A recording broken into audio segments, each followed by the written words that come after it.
plus de 50% il y a à peu près 1 an et demi. Là, on est à 10, voire 12% de turnover. Si on n'avait pas été sollicité pour la démarchage, on aurait poursuivi dans nos travers.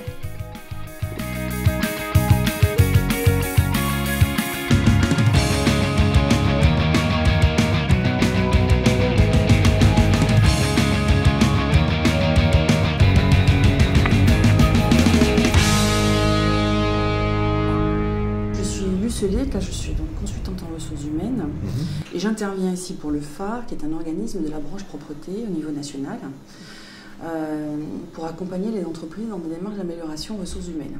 Le diagnostic, nous on considère que c'est une condition vraiment de réussite de ces démarches-là. Il faut que le dirigeant prenne un temps pour à la fois formuler, expliciter où en est son entreprise et où il en est lui.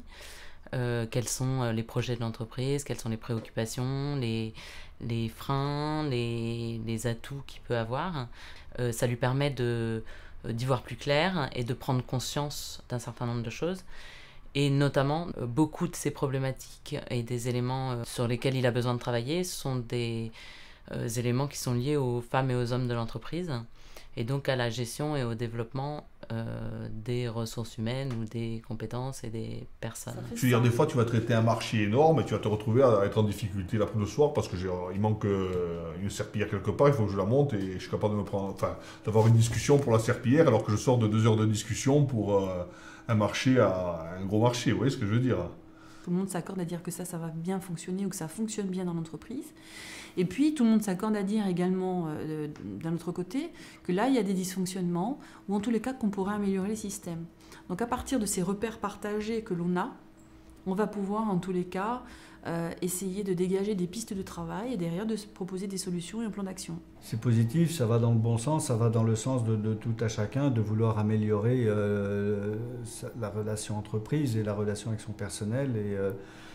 Et automatiquement, quand il y a une ambiance positive quelque part à ce niveau-là, ça se ressent chez le client. Le chef d'entreprise aujourd'hui, ça doit être le maillon fort de l'entreprise et de la démarche RH.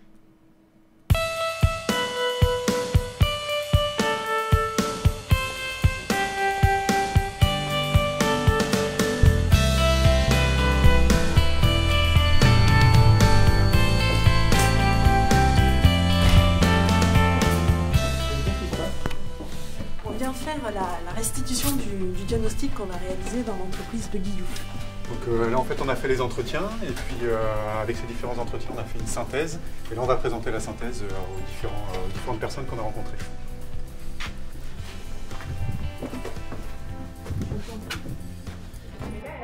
Bon, moi ça fait 20 ans que je dirige cette entreprise. J'ai un certain nombre de questions sur ma façon de mon management, ma façon de diriger les employés, sur les ressources humaines de l'entreprise. Donc je trouve c'est très intéressant d'avoir l'avis d'une personne extérieure. Donc je n'appréhende pas du tout parce que c'est la situation réelle de l'entreprise vue par quelqu'un d'extérieur. L'idée de ce travail-là, alors ça s'appelle restitution, mais en réalité pour moi c'est un peu une séance de travail parce que je vais vous proposer des choses. L'idée étant de trouver des solutions qui conviennent à tout le monde. Okay ? Après les entretiens, on attendait le diagnostic pour savoir si c'était en relation avec ce qu'on attendait de la démarche. A priori, ça a l'air d'être plutôt bien. Là où on n'est pas, où on a des choses éventuellement à corriger, et puis ce sur quoi on est fort. D'accord ? Donc force. Nous tenons énormément dans cette démarche à ce que l'accompagnement parte de ce qui se passe dans les entreprises. En aucun cas, il est question d'apporter, d'être dans un cours magistral où le consultant va apporter des théories et des techniques. Moi, je suis d'accord pour enclencher des actions. Par contre, ce qui me fait un peu peur, ce qui me freine, c'est qu'il y a quand même une tendance actuelle, on va dire, de la société, avec justement absentéisme, turnover et accident de travail notamment. Je parle de ces 3 éléments-là. Est-ce que ça va suffire ? Je demande qu'à être convaincu. Si la tendance est si lourde que ça veut dire que concrètement, demain, vous allez avoir un turnover plus important. Donc ça veut dire que c'est plus 2 chefs d'équipe qu'il va vous falloir pour intégrer les gens correctement, Oui, mais 3 d'accord. chefs d'équipe.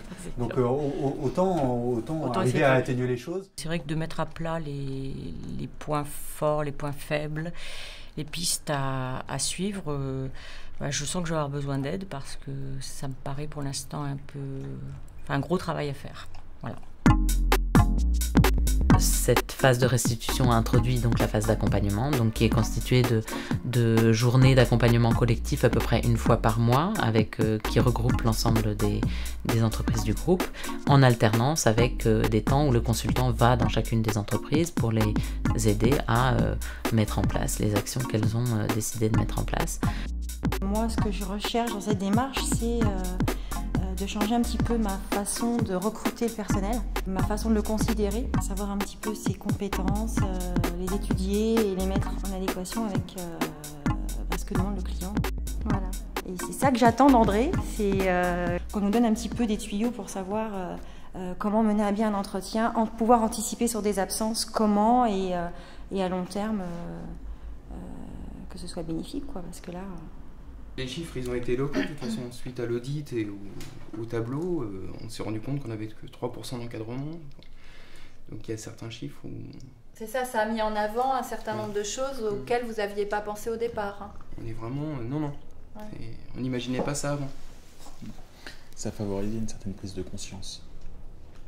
Oui. Il y a 12 ans, quand nous avons créé l'entreprise, nous disions que... il serait certainement difficile de trouver des clients, que ce serait relativement facile d'avoir du personnel. Il s'avère que le processus est inversé dans le temps. Il est beaucoup plus facile de ramener des clients que de trouver du bon personnel. On a cherché une inspectrice pendant des années. Donc, on a eu 3 personnes en 3 ans. On a subi 3 échecs. Et en fait, tout ça pour embaucher une personne qui faisait déjà partie de notre effectif, qui était hôtesse d'accueil et pour lesquelles on n'avait pas détecté ses possibilités, ses compétences dans notre entreprise.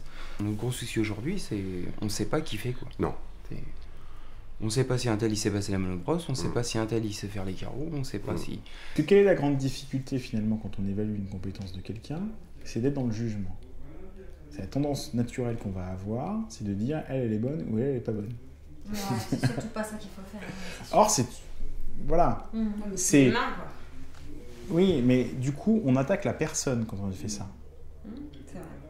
Ce qu'on attend vraiment de la démarche, c'est recruter différemment, parce qu'aujourd'hui, c'est le bouche à oreille. On dit à une personne qui va être absente, ou qui est absente, est-ce que tu connais quelqu'un, ou est-ce que vous connaissez quelqu'un pour vous remplacer? Voilà comment ça fonctionne. La tendance naturelle de n'importe quelle personne qui est en situation de management, c'est en général de s'intéresser aux personnes qui l'embêtent. D'accord? Et qu'est-ce que vous faites la plupart du temps? 80% de votre temps, vous allez sur les chantiers où il y a des problèmes. C'est clair. Oui, bah oui. Ça, c'est le 80-20, ça. Exactement. Or, ça ne représente que pas plus de 20% de vos chantiers. Oui. Parce que les 80% des gens qui restent, qu'est-ce qui se passe? Ils se disent, on s'occupe pas de moi. Donc si je veux qu'on s'occupe de moi, il faut que je fasse une connerie. Et du coup, je verrai tout le monde démarquer. Alors, c'est plus ou moins conscient comme raisonnement. Mais ça se produit. Moi, j'adhère. Incroyable. Là, l'entretien de cet après-midi, il a bousculé nos idées reçues. On est forcément persuadé qu'on fait bien les choses, alors qu'on est peut-être en dehors du truc. Je pensais pas que cette formation, en si peu de temps, me ferait faire une prise de conscience aussi rapide et que vraiment en 2 heures, je me suis dit, waouh, franchement, il faut essayer cette méthode parce que ça paraît, voilà, en plus c'est quelque chose de logique, on aura dû y penser tout seul, quoi.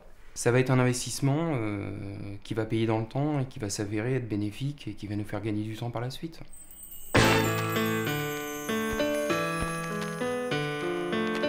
Vous vous sentez comment dans la structure, votre poste, comment vous ressentez les choses, votre avenir, vos souhaits? Moi, je trouve dommage que personne soit venu vers moi avant parce qu'en fait, ça fait quand même 15 ans que je suis dans votre société.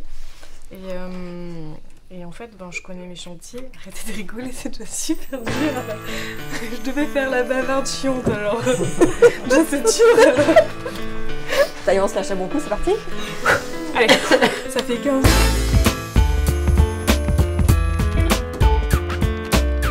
Alors l'accompagnement collectif, les entreprises souvent ne réalisent lorsqu'il se met en place combien elles peuvent y trouver.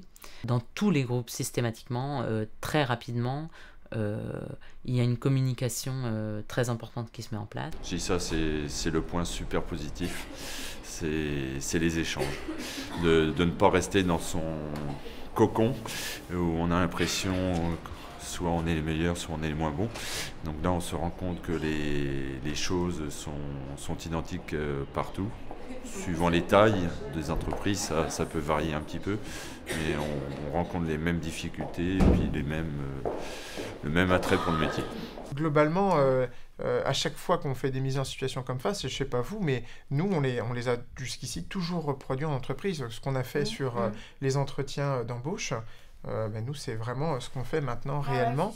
Et le fait de l'avoir pratiqué avec des professionnels en face de nous, ça nous met tout de suite dans le bain. C'est pas comme une formation qui serait théorique et parfois avec quelques mises en situation, mais où on n'aurait pas forcément, on serait pas sur des cas tellement réels. Je crois que c'était ça l'intérêt finalement. Je trouve que c'est mieux de partir sur l'entraînement et après de voir effectivement, au vu des supports qui étaient les vôtres aujourd'hui, qui étaient factices, finalement, qu'est-ce que vous avez envie, vous, de façonner, d'élaborer pour être le plus à l'aise possible en fonction de vos contextes et ce que vous voulez faire de cet exercice, quoi. Des entreprises, je pense, des entreprises comme la mienne, on a l'impression qu'on est un peu trop petit pour pouvoir faire ce type de formation, alors que c'est peut-être vraiment le moment et on est dans les mêmes problématiques qu'une entité beaucoup plus grosse. Aujourd'hui, moi j'avoue que si je suis venu, j'ai failli pas venir et j'ai laissé de côté une partie de mon travail qui était la réponse à un appel d'offres. Donc je passe à côté d'une affaire.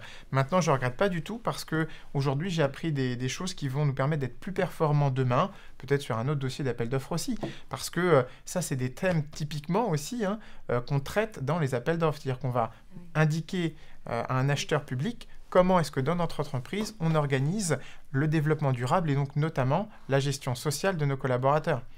Et ça, c'est des trucs qu'ils aiment, les acheteurs publics. En tout cas, positif. Moi, je suis ravie d'avoir fait cette formation. On gagne du temps, mine de rien. J'ai été un petit peu opposée à certains changements au début. Enfin, pas opposée, mais j'étais pas convaincue. Il y a des choses que j'ai pas encore pu mettre en place. Ça vient au fur et à mesure. En tout cas, en termes de recrutement, on a gagné beaucoup de temps. Alors, on en prend un petit peu plus maintenant pour la phase de recrutement. Mais par contre, par la suite, on en gagne parce que souvent, les gens qu'on a recrutés... ils sont meilleurs que ce qu'on recrutait avant. C'est vrai que Catherine s'est vraiment adaptée à nos besoins à l'instant T dans l'entreprise. On n'est pas resté sur quelque chose de figé, on a vraiment fait en fonction de ce dont on avait besoin immédiatement.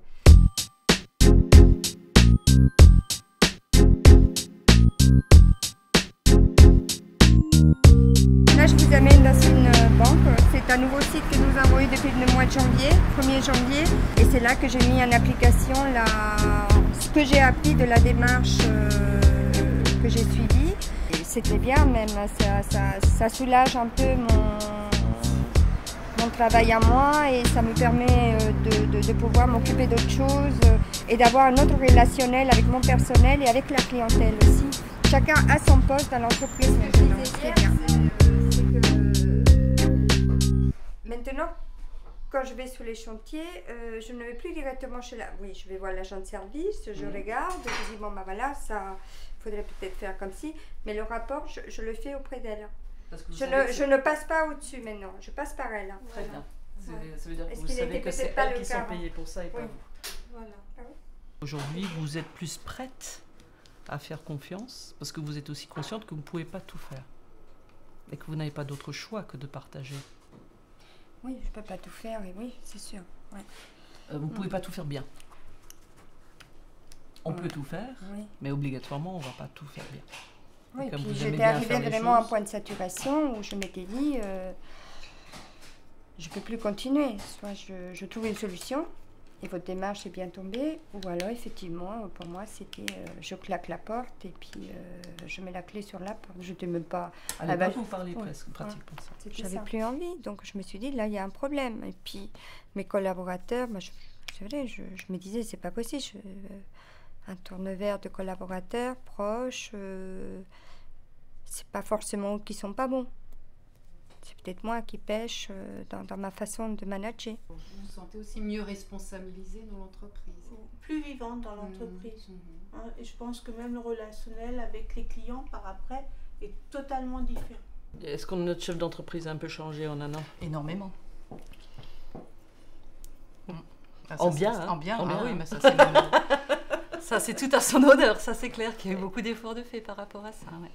Ça c'est clair. Bon, il y a le fait aussi qu'à l'époque, elle était débordée. Ouais, non, mais je sais, j'ai bien vu comment l'évolution. Et donc maintenant, elle a des gens autour d'elle sur lesquels elle peut se reposer, donc du coup, ça lui permet d'être un peu plus tranquille. Les rôles sont mieux répartis. Sont bien, maintenant chacun sait ce qu'il a à faire. Oui. Et ça permet effectivement de sortir un peu de son entreprise et de la voir de l'extérieur et se dire, tiens, de prendre de la hauteur, voilà, de prendre de la hauteur par rapport à son entreprise. De plus être le nez dans le guidon, comme on dit. Et dans le collectif, ça nous permettait effectivement de rencontrer des autres entreprises. Là, on n'était plus des concurrents, on était des collègues, ce qui est très rare dans notre métier. Et d'échanger un petit peu nos problématiques et se dire, bah, finalement, on n'est pas seul. Madame Gauthier, elle s'est assagie quand même. Pour moi, elle s'est assagie. Qu'est-ce que vous entendez par assagie? Bah, elle comprend mieux la chose. Elle comprend mieux aussi ses coordinateurs. Et puis je trouve qu'il y a aussi eu un rapprochement entre les agents de service et le personnel encadrant. Et ça, ça moi, je le sens. Ouais. Ouais. Et Denise me disait, on en parlait encore la semaine dernière, justement. Un rapprochement par rapport à quoi? Ben, que les gens se sentent mieux dans l'entreprise. D'accord. Moi, j'ai ce sentiment-là. Ouais. Franchement, ça s'est très, très amélioré. Et le personnel est beaucoup plus satisfait aussi. Parce que quand on travaille dans les bonnes conditions, on est bien encadré, on a les bonnes consignes, il ne reste plus qu'à exécuter. Et là, c'est pas bien compliqué.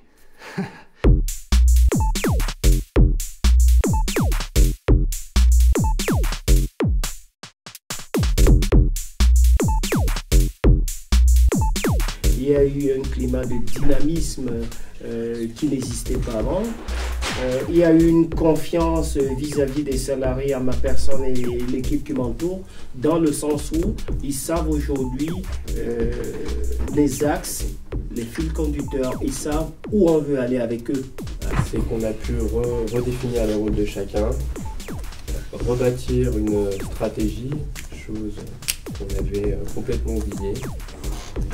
Et les employés en étaient ils sont surmotivés, parce que le fait qu'on puisse leur parler de ce qu'on fait, qu'on leur explique le but de cette formation avec eux, qu'on puisse en parler, ils trouvent ça très bien. Ça nous a permis de restructurer la boîte sur beaucoup de choses et ça m'a libéré du temps. Au niveau des employés, ils communiquent plus, même si c'est pas par rapport à l'entreprise, ils viennent plus me voir et moi je prends le temps de discuter avec eux. Alors qu'avant, je ne le faisais pas du tout. On a eu un retour où ils se sont sentis intégrés à la société, on va dire. Ils n'étaient pas que là pour faire leur travail et puis recevoir un fiche de paie à la fin du mois. On a beaucoup moins de turnover aussi depuis un an et demi. C'est la première année où on s'embête à planifier la fin d'année par rapport aux vacances. D'habitude, il y avait toujours des nouvelles personnes qui arrivaient, donc il n'y avait pas droit aux vacances. Les périodes de Noël, tout ça, on n'avait aucun problème à planifier les clients. Cette année, on s'embête vraiment à planifier parce que les gens sont là depuis plus d'1 an. C'est le côté négatif de la formation. Donc on ne se sent pas dans un vrai métier. On n'est pas des constructeurs, des bâtisseurs, on n'a pas un vrai métier dans l'idée au départ. Et c'est vrai que de par ce genre de formation et ce genre d'évolution, on construit une véritable entreprise et une véritable image. Et c'est valorisant. Je finis la formation en paix, dans le sens où, de ce côté-là, je sais qu'au niveau de la GPS, on est bien. Donc ça me permet d'aller voir d'autres secteurs de l'entreprise parce qu'il y a une organisation aujourd'hui qui est en place.